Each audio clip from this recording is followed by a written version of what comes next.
Our internal rules and contempt for refusal to answer relevant questions, Mr. Chairman. So move. Second motion.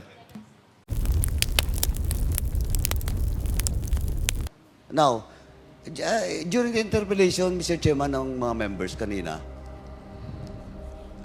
Ma'am Garma, Miss Garma, keep on denying that he is close to the former president. Di ba? Kasi sabi mo lang lagi, maybe. Binigyan ka ng posisyon, tingnan mo. You check the record. 10 years pa yung supposedly before you retire, 10 years ka pa, but you opt to early retirement.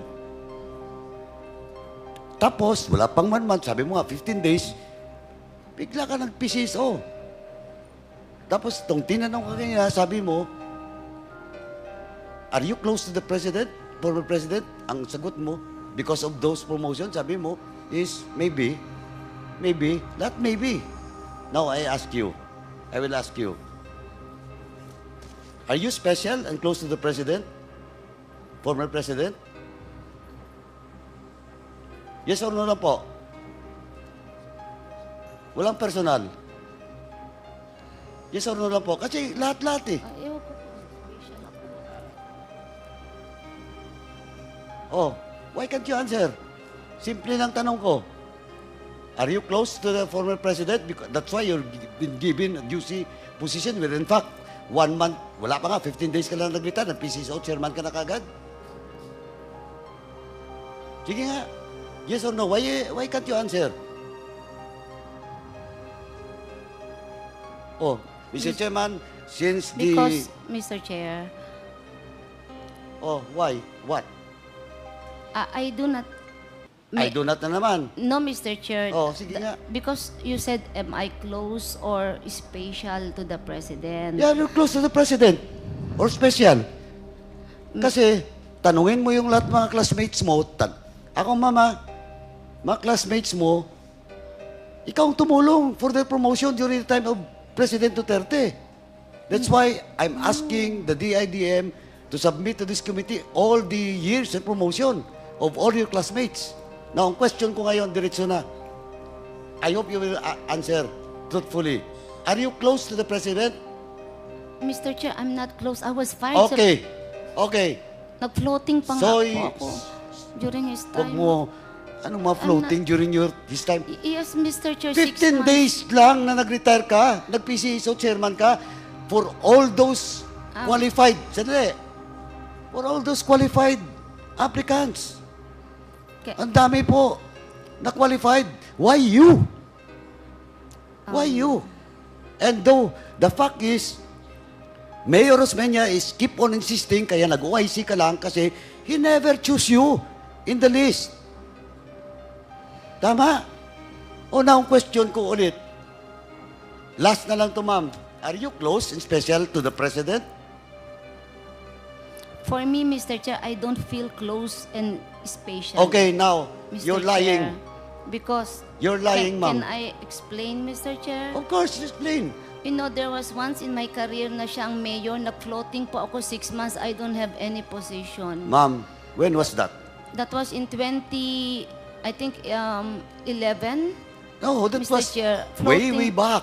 Way back, ma'am. Nag-floating po ako. But before he became President of this Republic, you're very close to the President. Before your assignment in Cebu, you're very close to the President. Before you retire, you're very close to the former President. And now you're talking to this committee, you're telling us that you're not close to the President? That's only a simple question. Now, you deny. You said no. You said no. Oh, Mr. Chairman, Can I, Mr. Chair? Kanina pa kita pinapa-explain. Pabalik-balik lang tayo. Yes. Okay, given you were floated. Yeah. Kasi, 2011. yes, Mr. Oh, but after that, lahat na position mo, juicy. You can never stay. Palipat-lipat ka doon sa Davao and you will not be deployed as CIDG in Region 7. You cannot be deployed even the opposition of the mayor that time, Mayor Osmeña, if you're not close to the President. You're telling me that it's the chief PNP? Now, Kung Chief PNP, bakit nung nag-retire ka, 15 days after, PCHO chairman ka, if you're not chosen, if you're not close, if you're not special to the President? Oh. Oh, why you aren't answering?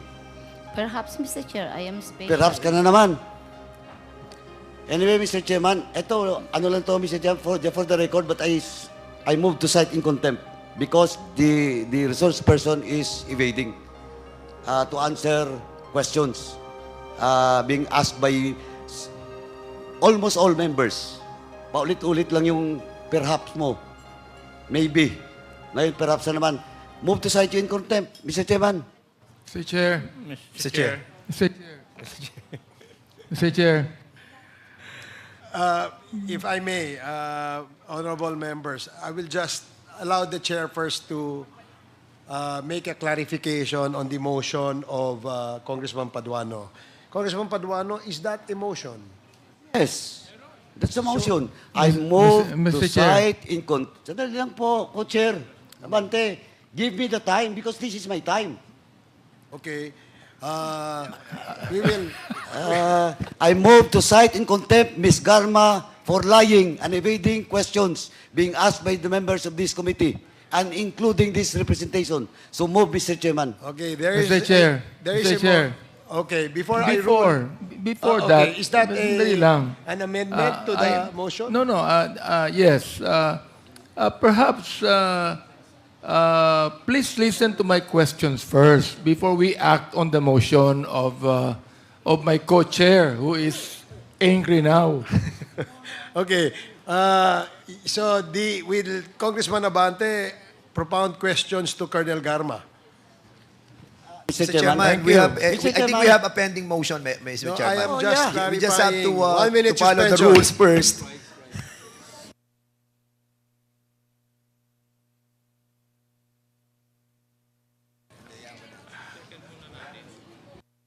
Oh, Mr. Chair, I accede to the motion of...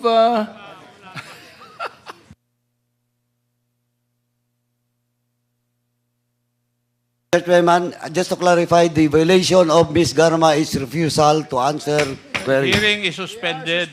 Suspended. Suspended tayo, mga kasama. Please, respect the decision of the chairman, please. Hearing is resumed. Thank you. Can I be allowed to speak, Mr. Chairman, to reiterate my motion? Or, Okay. Go ahead, Congressman Paduano. thank you, Mr. Chairman. Again, Mr. Chairman, I move to cite in contempt Ms. Garma for in violation of our rules, letter C of our internal rules and contempt for refusal to answer relevant questions, Mr. Chairman. So move. Second motion. There is a motion to cite in contempt Royina Garma for violating Section 11, Paragraph C of the rules of procedure governing inquiries in aid of legislation. Any second? I object. Second na siya. Oh. Any second? Second motion, Mr. Chairman. Duly seconded. Are there any objections? I object. May I know what is the objection of I Congressman still have some questions to ask Colonel Garma in relation to what my good friend who is always angry to his questions. Okay. Mr. Chairman, I move to strike out the unpartnered statement of my co-chair, Abante. I second. Mr. Chairman, 1 minute suspension, please. Hearing is resumed. The parliamentary status is that Congressman Paduano moved for the to cite Royina Garma in contempt for violating Section 11, Paragraph C of our Rules of Procedure governing inquiries in aid of legislation. And it was duly seconded. When the chair asked if there are any objections, there was an objection raised by Congressman Abante. And the chair asked Congressman Abante what his objections were. And there was a short exchange of statements coming from Congressman Abante and Congressman Paduano until the chair moved for a suspension for 1 minute. Now we resume our hearing, and may I know what is the pleasure of Congressman Abante? Well, Mr. Chair, upon our discussion, I will withdraw my objection to the motion, Mr. Chair. But I would like to ask questions. Yes, you may do so, Congressman Abante. The motion was withdrawn. Let us now proceed to vote on the motion to cite Ruina Garma in contempt. So again, it was duly seconded. Are there any objections? Hearing none, the motion is carried. Congressman Paduano, what is the next motion? Mr. Chairman, I yield to Congressman Rodriguez for the second motion. Do you want to move for the second motion? Yeah. Mr. Chair, in relation to the motion passed for the contempt of Colonel Garma, I move that she be held in the House facility until the termination of the hearing. Until the committee report is passed. Mr. Termination Chairman, of the hearing. Mr. Chairman, I have the information that the facility that we have in here right now is full of all those resource persons who have been cited in contempt. Thereby, we cannot accommodate anymore the presence of the resource person in the personality of GM Garma. Thereby, we amend our motion to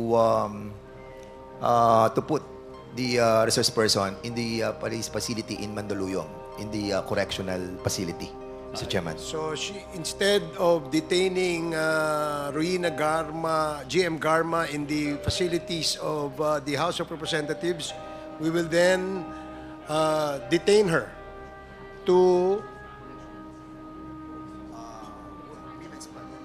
Women's Correctional in the city of Mandaluyong. Mr. Chair, I submit to the... Your Honor, please, maybe... Mr. Lawyer, No, I'm sorry. you're not allowed Yes, you are not under our allowed. rules. You So talk to your client. she will be detained at the Mandaluyong Women's Correctional Center, correct? Yes. Mr. Chair, I'll be amending my motion. Given the Please. wisdom of the Chair Dan Fernandez, I therefore move that we, in line with the contempt order he just issued, I move that we detain Colonel Garma in the Mandaluyong Women's Correctional Facility, and the period will be until the termination of this hearing. Again, There is a motion, so stated, duly seconded. Are there any objections? Mr. Chair, Is that an objection, Colonel Busita? yes, Mr. Chair.